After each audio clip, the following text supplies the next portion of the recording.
स्वागत है। आज हम जिस किताब पर बात करने वाले हैं वो है शी हैंग यी की Shaolin spirit, the way to self mastery. और हाँ, नाम सुनकर लगता है कि ये सिर्फ मार्शल आर्ट्स के बारे में होगी, पर ये उससे कहीं ज्यादा गहरी है। ये उन 1500 साल पुराने सिद्धांतों के बारे में है जो सिखाते हैं कि अपने मन और शरीर पर मास्टरी मतलब नियंत्रण कैसे पाया जाए। तो आज का हमारा मिशन है इस किताब की गहराई में उतरना और उन कोर प्रिंसिपल्स को निकालना जिन्हें हम अपनी भागदौड़ भरी जिंदगी में एक्चुअली इस्तेमाल कर सकते हैं। चलिए देखते हैं कि एक शाओलिन भिक्षु की डायरी में हमारे लिए क्या छिपा है। और जो बात मुझे सबसे फैसिनेटिंग लगती है वो ये है कि ये टीचिंग्स सदियों पुरानी है, लेकिन आज की दुनिया में जहां चारों तरफ इतना केओस और अनसर्टेनिटी है, ये शायद पहले से कहीं ज्यादा रेलेवेंट है। ये किताब बाहरी दुनिया को कंट्रोल करने के बारे में नहीं है, बल्कि ये पूछती है कि जब बाहर तूफान चल रहा हो तो आप अपने अंदर स्थिरता कैसे बनाए रख सकते हैं। एग्जैक्टली। जब हम शाओलिन सुनते हैं तो दिमाग में मतलब वो नारंगी कपड़े पहने योद्धाओं की इमेज आती है जो हवा में उछल रहे हैं। लेकिन किताब की शुरुआत ही इस मिथ को, इस सोच को तोड़ देती है। हाँ, लेखक कहते हैं कि ये सिर्फ एक फिजिकल प्रैक्टिस नहीं है, ये एक इंटरनल जर्नी है। बिल्कुल, शरीर और मन को फिर से मिलाने का एक तरीका जो आज की दुनिया में बिल्कुल अलग अलग हो चुके हैं। और इसका कोर आइडिया कितना सिंपल है, अभी में जीना। हाँ, लेखक इसी बात पर बहुत जोर देते हैं कि लाइफ सिर्फ प्रेजेंट मोमेंट में होती है।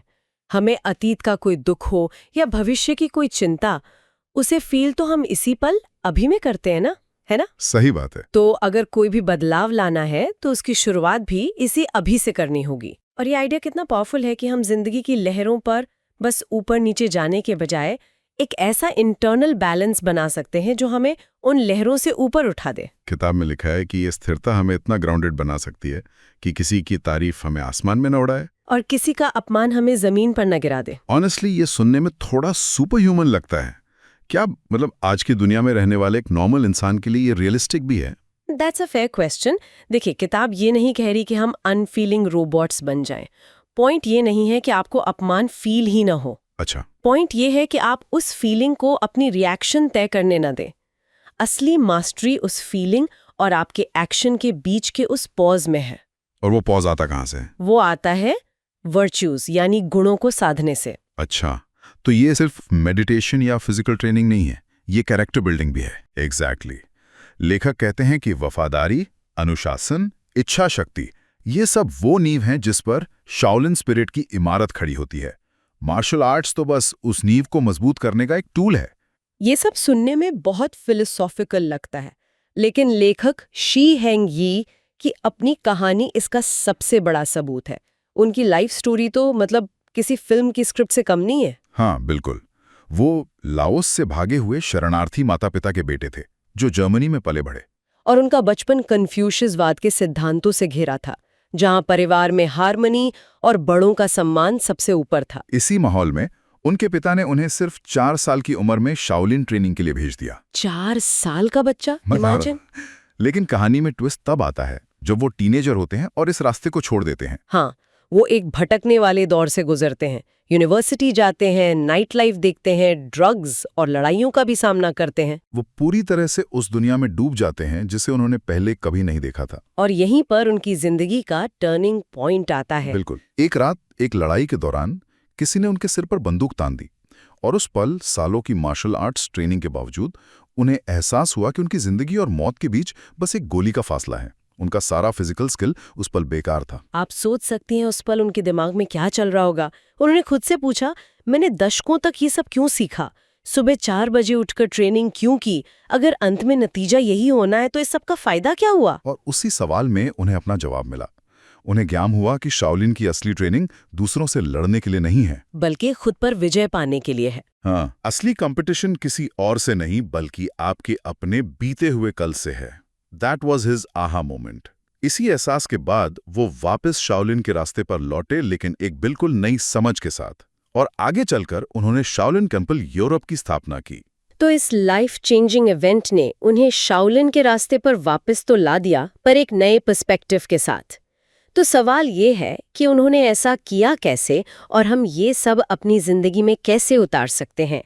यहीं पर किताब हमें कुछ इनक्रेडिबली प्रैक्टिकल टूल्स देती है और इसकी शुरुआत होती है हमारे अपने माइंडसेट से। राइट। किताब में एक बहुत मशहूर कहावत का जिक्र है, अपने विचारों को देखो क्योंकि वे तुम्हारे शब्द बन जाते हैं। अपने शब्दों को देखो क्योंकि वे तुम्हारे काम बन जाते हैं। अपने कामों को देखो क्योंकि वे तुम्हारी आदतें बन जाती हैं। अपनी आदतों को देखो क्योंकि वे तुम्हारा चरित्र बनाते हैं। और अपने चरित्र को देखो क्योंकि यही तुम्हारी तकदीर तय करता है। ये सिर्फ एक अच्छी लगने वाली कहावत नहीं है।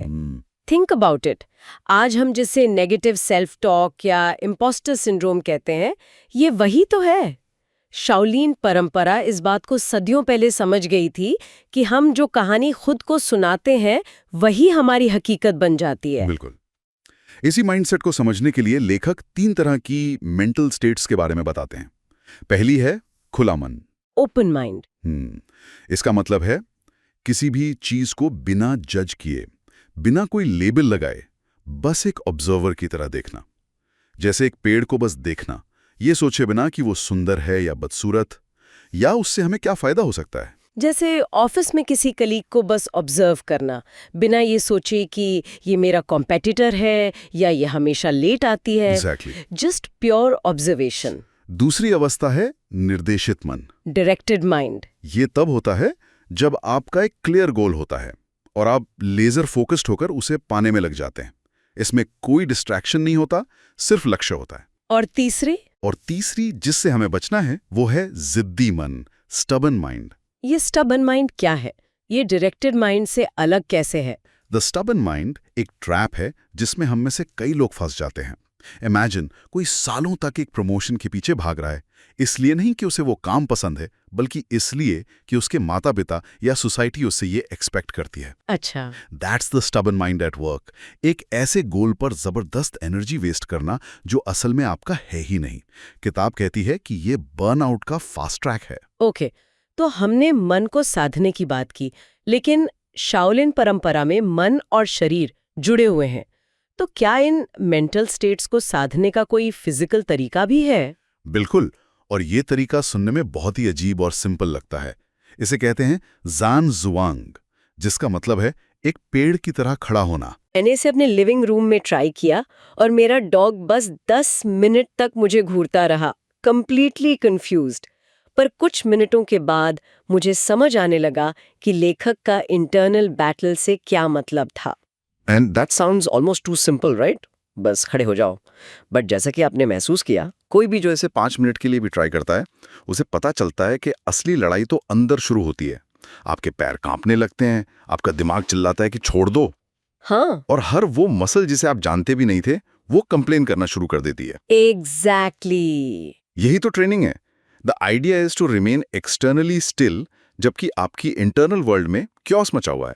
इस छोटी सी फिजिकल बैटल को जीतकर आप असल में अपने मन को जिंदगी के बड़े तूफानों में शांत रहना सिखा रहे हैं। वाओ, तो ये एक तरह की मूविंग मेडिटेशन है विदाउट द मूविंग। आप ऐसा कह सकते हैं। और यहाँ साइंस भी इस बात को सपोर्ट करता है। रिसर्च में पाया गया है कि शाओलिन भिक्षुओं का दिमाग सालों की ट्रेनिंग से बदल जाता है। वो दर्द को अलग तरह से प्रोसेस करते हैं। उनके लिए दर्द एक तथ्य है, पर पीड़ा एक विकल्प है। Pain is a fact, suffering is optional. बिल्कुल। ज़ानजुआंग इसी सिद्धांत का एक प्रैक्टिकल एप्लीकेशन है। Okay, so we've talked about training the mind and the body, पर यहाँ एक मिसिंग पीस लग रहा है ना? व्हाट अबाउट कैरेक्टर, वो स्पिरिट वाला हिस्सा? क्या कोई मॉरल कोड है जो इन सबको एक साथ बांधता है? आपने बिल्कुल सही पॉइंट पकड़ा है। और यहीं पर वू डे का कॉन्सेप्ट आता है, जिसका मतलब है युद्ध की नैतिकता या द मार्शल वर्चूज।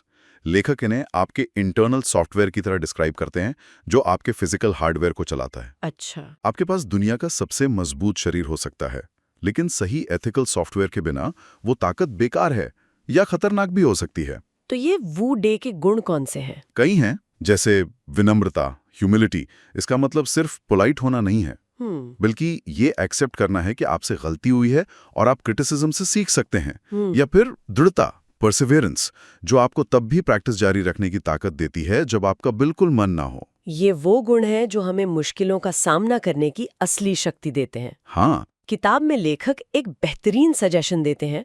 वो कहते हैं कि एक बार में एक गुण चुनें, जैसे आत्मनियंत्रण, सेल्फ कंट्रोल, और उसे 2 हफ्तों तक हर स्थिति में कॉन्शियसली प्रैक्टिस करें। छोटे छोटे कामों में। जैसे एलिवेटर की बजाय सीढ़ियां लेना, या जब गुस्सा आए तो चीखने के बजाय चुप रहकर 3 गहरी सांसें लेना। यस, लेकिन it's important to clarify that the goal isn't to be perfect, the goal is to be aware. आप फेल होंगे, आपको फिर भी गुस्सा आएगा या आप आलस करेंगे, राइट। लेकिन उन 2 हफ्तों तक हर बार जब आप फेल होंगे तो आप उसे नोटिस करेंगे।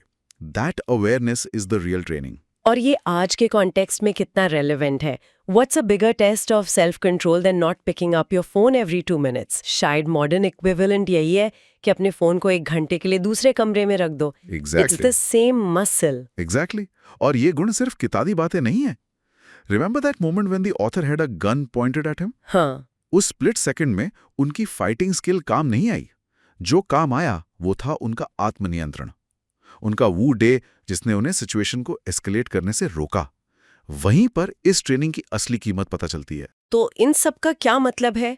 इस पूरी चर्चा को अगर हम समेटें तो शाओलिन स्पिरिट हमें सिखाती है कि असली ताकत बाहरी दुनिया को कंट्रोल करने में नहीं, बल्कि अपने मन, शरीर और सिद्धांतों में एक बैलेंस खोजने में है। बिल्कुल।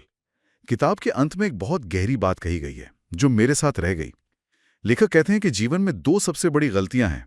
पहली, शुरुआत ही ना करना, और दूसरी, पूरा रास्ता तय ना करना। ये न्यू ईयर्स रेजोल्यूशन जैसा है।